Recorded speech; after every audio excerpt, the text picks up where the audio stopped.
Hey guys, what's up? Welcome to the first video of Vintage Putai. এই চ্যানেলে আমরা যেটা আলোচনা করব সেগুলো সবকিছুই হবে পপ কালচার এলিমেন্টস, অর্থাৎ মার্কেটে যেটা সবথেকে বেশি চলছে। আর এখন মার্কেটে এটাই চলছে সবথেকে বেশি। আমার সাথে ফ্রেন্ডশিপ করবে?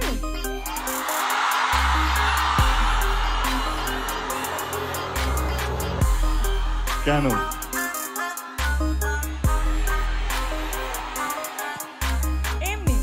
তো এরকম একটা অবস্থায় আমার সব থেকে বেশি যে জিনিসটা মনে হলো যে এরা এখনো কেন এত বেশি রেলিভেন্ট, কেন এত বেশি সমাজের সাথে একভাবে চলে যাচ্ছে, এবং এই ব্যাপারটা আলটিমেটলি আমার মনে হয় কোথাও না কোথাও টাইমলেস হয়ে যাচ্ছে। তো এর জন্য আমাদেরকে কিন্তু এদের যে ইতিহাস সেখানে যেতে হবে।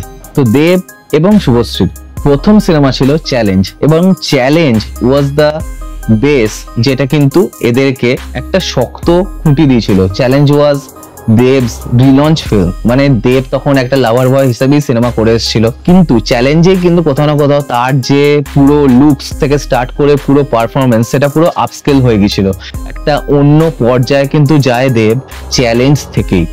তো এবার চ্যালেঞ্জ দেবের জন্য যেটা করেছিল শুভশ্রীর ক্ষেত্রে তার যাত্রাটা একরকম ভাবেই চলছিল, কিন্তু কোথাও না কোথাও চ্যালেঞ্জের পর তার পপুলারিটিটা কিন্তু অনেক বেশি বেড়ে যায়। এবার চ্যালেঞ্জের ওই এন্ট্রি সিন থেকে সমস্ত কিছু কোথাও না কোথাও আমাদের সমাজে যত ওই বয়সী ছেলে ছিল বা তার নিচে তার ওপরে কলেজ পড়ুয়া যারা ছিল, যারা স্কুল পড়ুয়া ছিল, তাদের সবাইকে কিন্তু একসাথে দেব ফ্যান করে দিয়েছিল ওই জাস্ট একটা এন্ট্রি সিন। এবং ওই এন্ট্রি সিনটা সবাই আমরা কখনো না কখনো কলেজের মধ্যে রেপ্লিকেট করার চেষ্টা করেছি, সেটা করতে পেরেছে কি পারিনি সেটা আলাদা ব্যাপার, কিন্তু করার চেষ্টা অন্তত আমরা অনেকবার করেছি। এবং অন্যদিকে ছিল পূজা, অর্থাৎ শুভশ্রীর যে চরিত্রটা, সেই চরিত্রটা কিন্তু একটা বড়লোক বাবার মেয়ে, এবং এই টাইপের লাভ স্টোরি আমাদের সমাজে কিন্তু বারবার ঘটে চলেছে। একদিকে বড়লোক বাবার মেয়ে এবং অন্যদিকে গরিব ছেলে, তো এই টাইপের লাভ স্টোরি কিন্তু আমরা সমাজে দেখেছি। তো সেই জন্যই চ্যালেঞ্জ কিন্তু ইউথ যে অডিয়েন্স তারা কিন্তু অনেক বেশিভাবে রিলেট করেছিল। এবং তারপর চ্যালেঞ্জের পর ওই যে জিনিসটা, চ্যালেঞ্জ কিন্তু কেন সবসময় প্রাসঙ্গিক একটা সিনেমা, চ্যালেঞ্জের মতো সিনেমা কিন্তু আমরা সমাজে বাস্তবে বারবার হতে দেখেছি। ঠিক আছে, যে কোনো একটা মধ্যবিত্ত বা নিম্ন মধ্যবিত্ত বাড়ির ছেলে কোনো একটা বড়লোক বাড়ির মেয়ের সাথে প্রেম করে পালিয়ে গেছে বা এই টাইপের কোনো জিনিস আমরা কিন্তু বারবার দেখতে পেয়েছি, এবং চ্যালেঞ্জের যে পরিণতিটা হয় সেটাও কিন্তু আমরা দেখতে পেয়েছি, যে আলটিমেটলি আস্তে আস্তে সবকিছু মিটেই যায়। তো সেরকম একটা জিনিস চ্যালেঞ্জের জন্যই কিন্তু এদের পপুলারিটিটা এতখানি বেশি হয়েছে। সেখানে দাঁড়িয়ে চ্যালেঞ্জের মতো ব্যাপার আমাদের যেহেতু সমাজে বারবার হয়েছে, তাই চ্যালেঞ্জটা বারবার সবাই দেখেছে এবং সেটাকে সবাই রোম্যান্টিসাইজ করেছে। কোথাও না কোথাও তাদের নিজেদের ইন্সপিরেশনাল পয়েন্ট কোথাও না কোথাও হয়ে গেছে চ্যালেঞ্জের দেব যেরকম করেছিল আমিও যদি সেরকম করতে পারি, তাহলে কোথাও না কোথাও আমারও একটা ফ্রুটফুল ব্যাপার আমি করতে পারবো, ফ্রুটফুল রেজাল্ট আমার যে প্রেমে আমি অন্তত আনতে পারবো। তারপর কি আসছে পরাঞ্জয় জলিয়ারে।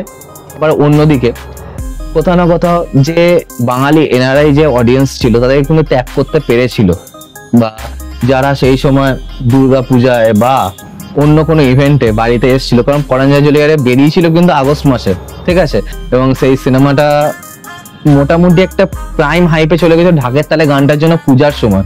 তো সেই সময় দাঁড়িয়ে পরাঞ্জয় জলিয়ারে কিন্তু খুব বেশিভাবে যারা এনআরআই ছিল তাদেরকে কিন্তু অ্যাট্রাক্ট করতে পেরেছিল, জাস্ট বিকজ অফ ওই লন্ডনে কিছু সিনস ছিল। এইসবের জন্য থেকেও বড় ব্যাপার যে একটা ছেলে লন্ডনে গিয়ে করছে, যেটা পুরোপুরি নমস্তে লন্ডন থেকে ঝাড়া ছিল গোটা সিনেমাটা, তার জন্য তাদেরকে কম্পেনসেশনও দিতে হয়।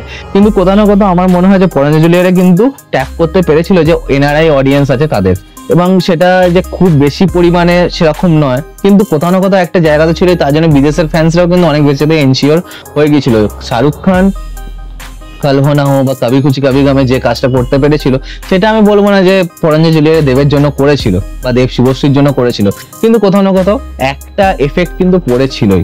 এরপরে যদি আমরা দেখি Romeo was the best cinema যেটা তারা দুজন করেছিল বিফোর ধূমকেতু। কেন বলছি, কারণ রোমিওর মধ্যে কিন্তু প্রেমের পোর্শনটা অনেক বেশি হয়েছিল, এবং রোমিওতে প্রেম নিয়ে যেরকম ডায়ালগস বা যেরকম একটা পারফেকশন ছিল সেটা কিন্তু অনেক তখনকার দিনে বেঙ্গলি সিনেমায় কিন্তু মিসিং ছিল। এবং কোথাও না কোথাও আমার মনে হয় যে রোমিওতে যেরকম একটা কমপ্লিকেটেড দুখানা ফ্যামিলির গল্প বলা হয়েছিল, সেগুলো কোথাও না কোথাও আমাদের যে সমাজ আছে সেখানে কিন্তু খুব বেশিভাবে রেলিভেন্ট এবং খুব বেশিভাবে সেরকম চব্য কিন্তু আমরা দেখতে পাই।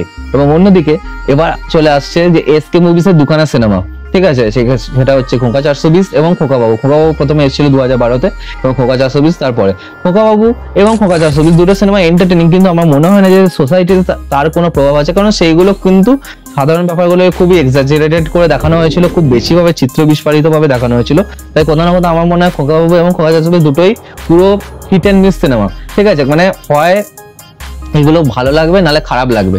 এরপর আসছে ধূমকেতু, এবং এই যে দেব শুভশ্রী এতখানি পপুলার হয়ে গেছে এবং তার জন্য কিন্তু তাদের যে ভালো ভালো গানগুলো ছিল সেগুলো কিন্তু ইম্পর্টেন্ট, অনেক বেশিভাবে কাজ করেছে। এবার যে এই ধূমকেতু এলো, ধূমকেতু আসার আগে যে ডেভেলপমেন্ট, মানে এতদিন ধরে দেব শুভশ্রী টিভিতে এই সিনেমাগুলো হয়ে গেছে, দেব শুভশ্রীকে অন স্ক্রিন দেখতে ভালো লাগে, তাদের ব্যক্তিগত একটা হিস্ট্রি আছে, তার জন্য কোথাও না কোথাও ধূমকেতু বা দেব শুভশ্রীর ফ্যান্স কিন্তু এত। কারণ দেব শুভশ্রী নিজেদের জীবনে সিনেমা তো অনেকগুলি করেছে, তাহলে দেব শুভশ্রী নিয়ে এত হওয়ার কি আছে? মানে গোটা সোশ্যাল মিডিয়াতে দেব শুভশ্রী এখন যে ছেয়ে গেছে, এইটা কিন্তু অনেকখানি একটা খিদে। এই যে এখন ধূমকেতু এখন চলছে, ধূমকেতু যে প্রডিউসাররা যে ফিগারটা শেয়ার করে সেটা কিন্তু বাংলাতে পসিবল না। বাংলাতে সেই যে ফিগারটা এক সপ্তাহে কোনো দিন পসিবল না, কোনো দিন ডুয়েবল না। ঠিক আছে, সেই যে জিনিসটা যদি সত্যি হয়, আমি অ্যাজিউম করছি এটা সত্যি, যদি সত্যি হয় তাহলে আমার মনে হয় যে এই যে কাজটা করেছে কিন্তু অডিয়েন্স কেন বলছি, কারণ কি এরা কিন্তু এতদিন ধরে চেয়ে এসছে যে দেব শুভশ্রী আমরা দেখি। এই ধূমকেতু সিনেমাটা যদি 2015-এ বেরোতো তাহলে এর হাফেরও হাফ হয়তো কালেকশন করতে পারতো না, কারণ সিনেমাটা খুবই একটা নিশ সিনেমা। এবং কৌশিক গাঙ্গুলি কিন্তু যে টাইমের সিনেমা, তখন কিন্তু তিনি বক্স অফিসকে মাথায় রেখে ছবি করতেন না।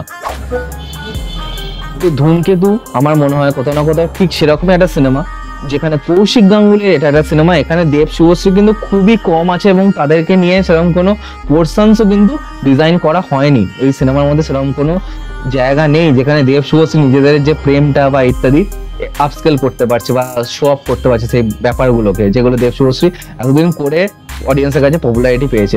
সেই জন্য ধূমকেতুর জন্য কিন্তু যে মানে রিয়াকশন, ধূমকেতুর যে রিয়াকশনটাও কিন্তু খুব পোলারাইজড, কারোর খুব ভালো লাগছে, কারোর ভালো লাগছে, কারোর আবার একদমই ভালো লাগছে না, কারোর একদমই পছন্দ হচ্ছে না। এটাও কোথাও না কোথাও একটা বড় ভুল হয়ে গেছে মার্কেটিং টিমের তরফ থেকে, যারা বলেছিল যে দেব শুভশ্রী এই যে সিনেমাটা, এটা সব সময় এটা প্রেমের সিনেমাই হবে, এবং কোথাও না কোথাও আমার মনে হয় যে দেব নিজে দাঁড়িয়ে থেকে কোথাও না কোথাও একটা নিজের পায়ে নিজের পুরুলটা মেরে দিয়েছে। কারণ এই সিনেমাটার মধ্যে পোটেনশিয়াল ছিল 30 CR যাওয়ার, ঠিক আছে, 30 কোটি একটা বক্স অফিস করার কিন্তু পোটেনশিয়াল এই সিনেমাটার মধ্যে ছিল, কিন্তু কোথাও না কোথাও সেই জিনিসটা দেব নিজেই মিস করে দিয়েছে। কারণ প্রথম সপ্তাহে যতগুলো মানুষ দেখে, সেকেন্ড সপ্তাহেতে কিন্তু সেই যে দেখার পোর্শনটা কিন্তু অনেক কমতে থেকেছে, এবং রিপিট অডিয়েন্স কিন্তু এই সিনেমাটা সেভাবে দেখছে না, সেভাবে দেখছে না। খাদানের ক্ষেত্রে যেটা ছিল, খাদান একটা বড় পর্যায়ে চলে গিয়েছিল, খাদান চারিদিকে সবাই খাদান নিয়ে কথা বলছিল, কিন্তু ধূমকেতুর ক্ষেত্রে কিন্তু সেটা হয়নি। হ্যাঁ, ধূমকেতুর ব্যাপারটা গোটা বাংলা জানে যে অনেকদিন ধরে আটকে ছিল,